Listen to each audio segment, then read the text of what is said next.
Selamat malam Tribuners, jumpa lagi bersama dengan saya Kusnula Syaifah dalam tayangan Berita Lampung 24 Jam. Kami akan menghadirkan berita yang sudah kami rangkum dalam tayangan Lampung 24 Jam. Berita pertama datang dari kantor imigrasi Kalianda yang mengamankan WNA ilegal Bangladesh sudah 9 tahun di Indonesia. Kantor imigrasi kelas 3 non-TPI Kalianda Lampung Selatan mengamankan seorang warga negara asing atau WNA ilegal asal Bangladesh di desa Girikarto, Kecamatan Sekampung, Kabupaten Lampung Timur. Hal ini terungkap dalam press conference yang digelar oleh pihak imigrasi kelas 3 non-TPI Kalianda Selasa 19 Maret 2024. WNA ilegal ini diamankan pada 20 Februari 2024 setelah dilakukan serangkaian pemeriksaan dengan meminta keterangan sejumlah saksi. Akhirnya penyidik melakukan penahanan terhadap Sattar mulai 19 Maret 2024 di rutan kelas 2B Sukadana, Lampung Timur.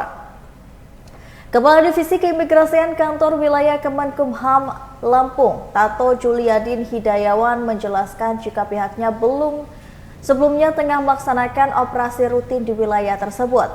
Pihaknya mendapatkan laporan dari masyarakat terkait keberadaan orang asing. Ia menjelaskan WNA itu masuk ke Indonesia sekitar tahun 2015, di mana masuk bersama sang istri dari Malaysia. Istrinya masuk ke Indonesia sesuai dengan prosedur yang berlaku, sedangkan Sattar melalui jalur tikus. Ia menyebutkan WNA tersebut beraktivitas memberikan makan hewan ternak sapi. Sementara itu, Kokanium Kantor Imigrasi Kalianda Surgiono mengatakan jika pasal yang diterapkan kepada WNA ilegal tersebut, yaitu pasal 119 ayat 1 dan pasal 13 Undang-Undang Nomor 6 Tahun 2011 tentang keimigrasian dengan ancaman paling lama 5 tahun, kurungan penjara, dan juga denda paling banyak 500 juta rupiah.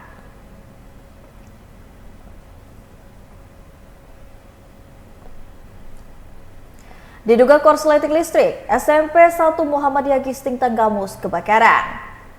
Bangunan SMP 1 Muhammadiyah Gisting Kabupaten Tanggamus Lampung hangus terbakar pada Selasa 19 Maret 2024.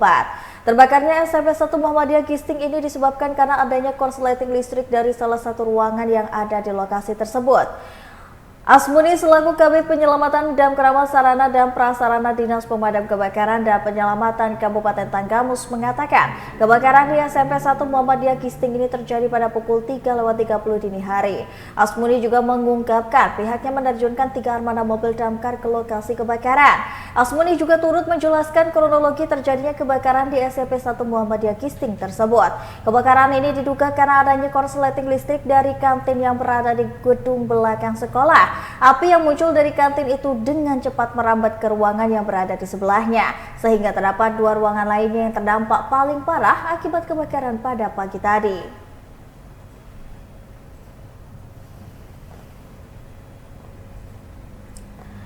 Lembaga Bantuan Hukum 911, Hotman Paris kunjungi korban roda paksa 10 pemuda di Lampung Utara. Lembaga Bantuan Hukum 911 Hotman Paris Lampung, Putri Maya Rumanti mengunjungi korban roda paksa oleh 10 pemuda, yakni NAP yang berusia 15 tahun di Lampung Utara. Tim LBH 911 Hotman Paris menyambangi rumah korban di wilayah Kecamatan Bukit Kemuning, Kabupaten Lampung Utara pada Senin 18 Maret 2024. Putri selaku tim pengacara kondang Hotman Paris mengaku prihatin terhadap kondisi yang dialami oleh NAP.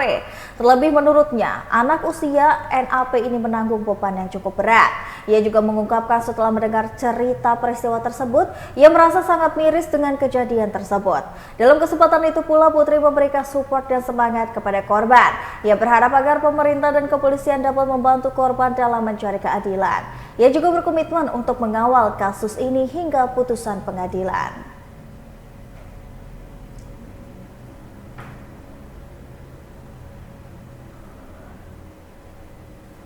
Gantikan Azwan Syah, Herianto Suud resmi menjadi anggota DPRD Lampung.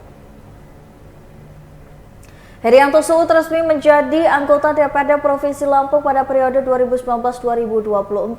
DPRD Lampung menggelar rapat paripurna dalam rangka peresmian pemberhentian dan pengangkatan pengganti antar waktu atau PAW masa jabatan 2019 sampai dengan 2024 pada Selasa 19 Maret 2024.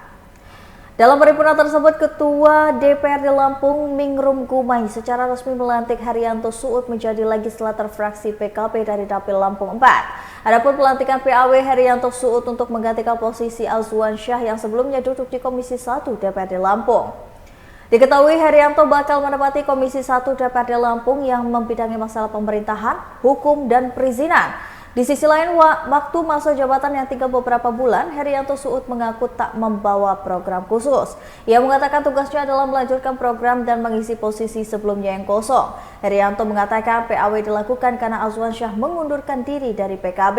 Wakil Ketua DPRD Lampung, Ririn Kuswantari menjelaskan alasan PAW lantaran Azwan Syah berpindah partai.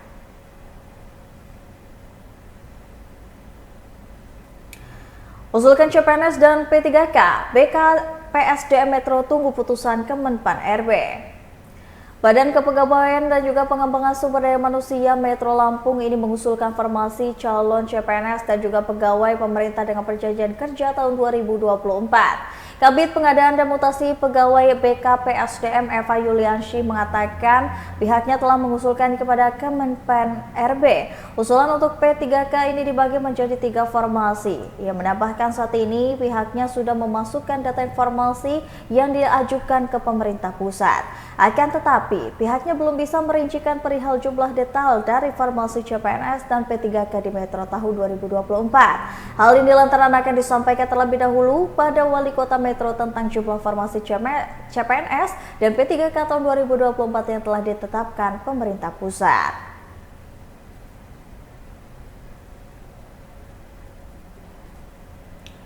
Tawuran perang sarung makan korban, remaja di Lampung tewas. Seorang remaja meninggal dunia usai tawuran perang sarung di Kecamatan Kalianda, Lampung Selatan. Korban berinisial LRF 14 tahun meregang nyawa akibat perang sarung yang terjadi pada Senin 18 Maret 2024 pada pukul 20.30 waktu Indonesia bagian Barat kemarin. Salah satu warga, yakni Dendi, mengatakan saat itu korban terlibat tawuran perang sarung bersama remaja sebaya lainnya. Ia menyebutkan korban sempat dibawa ke bidan Desa Kecapi, Kecamatan Kalianda. Hanya saja bidan tersebut tidak sanggup menanganinya. Lalu korban dibawa ke RSUD Pop Bazar Kalianda. Namun naas, nyawa korban tidak dapat tertolong.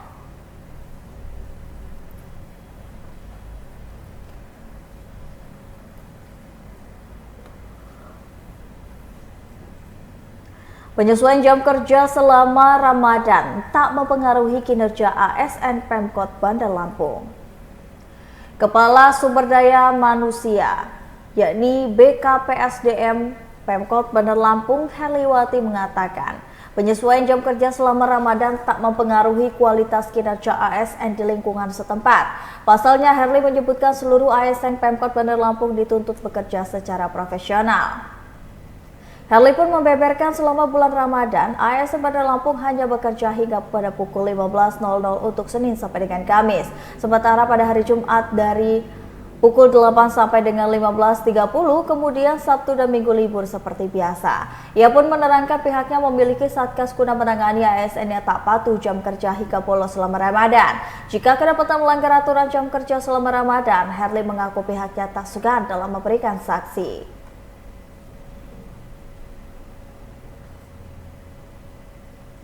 Kopi Cuban Metro, langganan ASN hingga Wali Kota Wahdi. Kopi Cuban Metro menjadi salah satu bentuk usaha mikro kecil atau UMKM di Bumi Wawai yang menjadi kegemaran aparatur sipil negara. Bahkan Wali Kota Metro Wahdi kerap berkunjung ke sini. Pemilik Kopi Cuban Metro Adi Pramana juga mengatakan kedai kopi miliknya itu kerap didatangi ASN bahkan Wali Kota Metro Wahdi. Menurutnya, Kopi Cuban Metro itu memiliki keistimewaan sendiri. Adis menyebutkan dalam sehari bisa mendapatkan 70 sampai dengan 80 bungkus kopi. Ia mengatakan rata-rata pembeli yang datang ke kedai kopinya itu membeli secara take away atau dibawa pulang. Pegawai Dinas Perhubungan Metro itu juga mengatakan terdapat beberapa varian kopi di tempatnya, yaitu ceban pertama, ceban kedua, ceban ketiga, ceban terakhir, dan all in.